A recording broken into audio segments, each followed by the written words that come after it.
The growing tensions with North Korea, that country's new failure to launch a missile successfully, the latest in a series of recent failed attempts. That artillery on full display in parades, but falling short on firepower as the USS Carl Vinson moves north towards the Korean Peninsula for possibly the next move. Tensions running high throughout the region, with trouble now brewing between South Korea and the U.S. ABC's Bob Woodruff in Seoul explains. Tonight, President Trump responding to North Korea's latest missile launch attempt. This was a small missile. This was not a big missile. This was not a nuclear test, which he was expected to do 3 days ago. We'll see what happens. A U.S. official now confirms the missile never made it out of North Korea, breaking up minutes after it took off.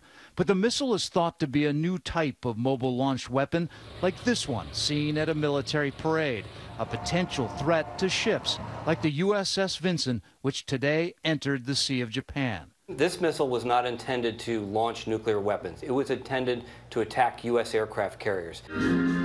Here in South Korea, a muted reaction. People don't seem to be worried much about North Korea, but what they really worry about is who's going to be the next president.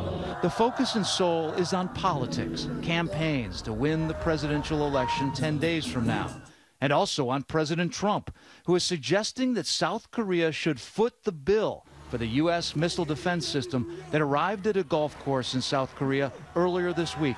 Protesters greeting it as it arrived.